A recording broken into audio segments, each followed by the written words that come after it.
ہر وقت غصہ، ہر وقت نروس، دو وجہ سے ہوتا ہے. یا تو کوئی فزیکلی مسئلہ ہوتا ہے، آپ کی نیند پوری نہیں ہو رہی، یا آپ میں میگنیشیم کی کمی ہے، کوئی منرل کی کمی ہے، کوئی وائٹامن کی کمی ہے. تو پھر کسی اچھے ڈاکٹر کو بتاؤ، وہ آپ کا بلڈ ٹیسٹ لکھ کے دے گا. میگنیشیم کہتے ہیں بلڈ ٹیسٹ سے شاید نہیں پتہ چلتا، اور کوئی ٹیسٹ ویسٹ لکھ کے دے گا. کوئی ایکسپرٹ ڈاکٹر ہو، جو چیز کی کمی ہے وہ میڈیسن لے لو، ٹھیک. میں نے بہت سے لوگ بڑے آرام سے ٹھیک ہوتے دیکھے ہیں. عجیب سے باولے ہوتے جا رہے تھے، وہ کبھی عاملوں کے پاس جا رہے ہیں، کبھی روحانی علاج، کبھی اس حکیم، کبھی اس حکیم. کئی صحیح ڈاکٹر کے پاس گیا، اس نے چند دن کی دوا دی، فٹ فاٹ ہنسی والی زندگی. جو کمی تھی وہ ڈاکٹر نے ٹریس کر لی. تو بعض چیزیں بہت آسان ہوتی ہیں، ہم ان کو بہت مشکل بنا کے مصیبت میں پھنس جاتے ہیں. ہمارا ایک جاننے والا لڑکا ڈپریشن میں گیا، پتہ نہیں مردے اس کو نظر آنے لگے، کیا ہو گیا، پاگلوں والی حرکتیں کر رہا ہے، اٹھ پٹانگ. تو وہی عاملوں کے چکر میں پڑنے سے بہتر اس کے ابا نے سمجھداری کی، کسی ڈاکٹر کو دکھایا، اس نے کوئی میڈیسن دی ہے، 2 ہفتے کھائی ہے، انسان کا بچہ بن گیا. دماغ کے کیمیکل آگے پیچھے ہوئے تو انہوں نے سیٹ کر دیے. تو کچھ چیزیں بہت آسان ہوتی ہیں، بلا وجہ اس پہ کو نہیں جا رہے ہوتے. اور بعض دفعہ یہ مسئلہ ہوتا ہے دماغی. باڈی بالکل ٹھیک ہے، لیکن کوئی ٹینشن لے کے آپ گھوم رہے ہو جو بتا نہیں پا رہے. کسی سے عشق ہے، شرما رہے ہو بتاتے ہوئے ابا کو، وہ دل میں غم لے کے، یا دنیا کی محبت ہے، ہوس ہے. شاہد انور کے آپ نے اتنے بیانات سنے غریبوں کو گالیوں والے کہ اب آپ ڈپریشن میں،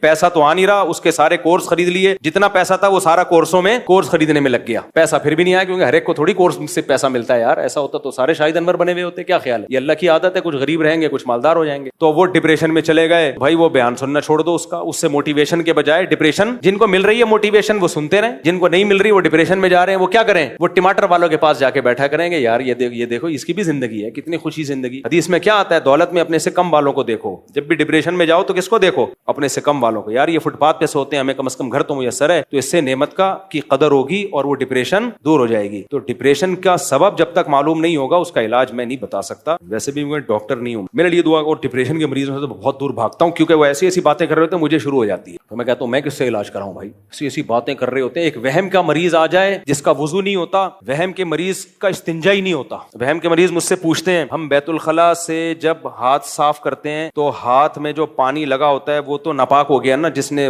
کیونکہ اس نے ناپاکی دور کی ہے. پھر کہتے ہیں جب ہم بیت الخلاء کا دروازہ یوں کھینچتے ہیں تو اس پہ کتنے لوگوں کے ہاتھ لگے ہیں اس ہینڈل پہ. تو پھر ہینڈل پہ ہاتھ کھینچا تو جراثیم بھی لگیں گے، اور تو وہ کونی سے کھول رہے ہوتے ہیں یوں کر کے. پھر کونی اب کہیں اور ٹچ نہ ہو جائے، دیوار پہ ٹچ ہو گئی، اس کو بہت، تو مجھے پھر خیالات وسوسے آنا شروع ہو جاتے. اس لیے وہم کے مریض کو میں کہتا ہوں بھائی تو ڈاکٹر کے پاس سیدھا چلا جا. ڈاکٹر اس کے پیسے لے، ڈاکٹر پاگل بھی ہو گیا نا تو پیسے تو لے رہا ہے نا. اور یہ بیچارے جو سائیکیٹرسٹ ہوتے ہیں نا، یہ خود تھوڑے دنوں کے بعد اپنا علاج کراتے ہیں، پتہ ہے آپ کو، کیونکہ سارا دن پاگلوں سے ملاقاتیں ہوتی ہیں ان کی، تو خود بھی تھوڑے سے کھسک جاتے ہیں. مجھے ایک ڈاکٹر نے بتایا، کہہ رہے ہم بھی کھسک جاتے تو پھر ہم اپنے سے کسی زیادہ سینئر کے پاس جاتے ہیں، سمجھ رہے ہو، وہ پھر ہماری سیٹنگ کو سیٹ کرتا ہے. تو وہ پتہ نہیں کس کے پاس جاتا ہوگا پھر تو اس لیے بھائی